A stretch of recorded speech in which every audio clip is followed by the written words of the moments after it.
अस्सलाम वालेकुम।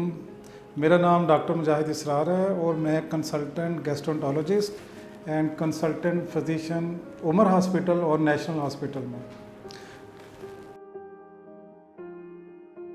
डेंगी जो कि आजकल बहुत ज़्यादा कॉमन हुआ पड़ा, 30,000 प्लस केसेस इसके इस वक्त रिकॉर्ड हो चुके हैं।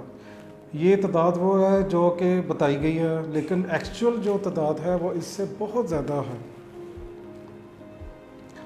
इसका अटैक शुरू हुआ 2011 से लाहौर से, और इस दफ़ा 2019 में इसने इस्लामाबाद को हिट किया, और इतना सवियर हिट हुआ कि मेरे कज़न इस्लामाबाद में रहते हैं, कहते हैं मैं मार्केट गया कुछ लेने के लिए, सारी मार्केट बंद, प्लाजे बंद। मैंने पूछा क्या हुआ, कहते हैं सबको डेंगू है। इतना सवियर डेंगू आया कि उसने पूरे इस्लामाबाद को हिट किया। पहली चीज़ जो मैं इस डेंगू के हवाले से आपको बताना चाहता हूँ, डेंगू के हवाले से आपने बिल्कुल नहीं घबराना। जो मिसाल मैं देता हूँ लोगों को कि सांप के डसने से मरीज़ नहीं मरता, उसके खौफ से मरता। तो डेंगू का खौफ है, खौफ, उस खौफ से निकले, अपने आप को निकालें। डेंगू बेशक एक शदीद बीमारी का नाम है जिसमें बहुत तेज़ किस्म का बुखार होता है, जिसम में दर्दें होती हैं, सर में दर्द होती है। एक आम आदमी भी जो कि किसी और बीमारी को बर्दाश्त कर सकता है, लेकिन डेंगू का मरीज़ जब उसको बुखार होता है, वो इस कदर उसको तेज़ बुखार होता है कि उसको समझ आ जाती है कि एक दफ़ा कि कोई बुखार हुआ है। एक दूसरी चीज़ जो मैं आपको बताना चाहता हूँ,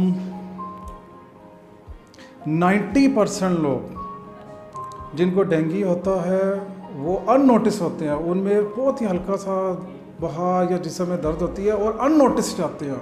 10% लोग वो हैं जो कि शदीद बीमारी की हालत में आते हैं, शदीद बुखार होता है। इसलिए डेंगू की आपने फ़िक्र नहीं करनी। डेंगू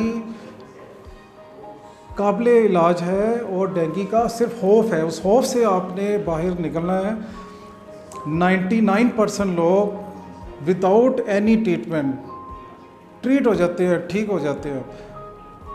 डेंगू फैलने की सबसे बड़ी वजह पानी का खड़ा होना,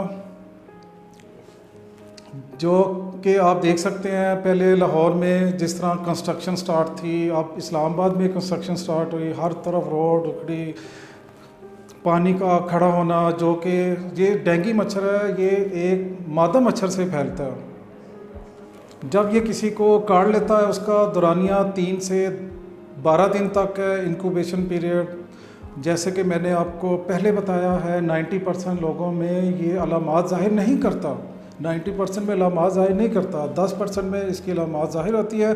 अब तो इसकी वैक्सीन भी अवेलेबल है जो कि 60% इफ़ेक्टिव है।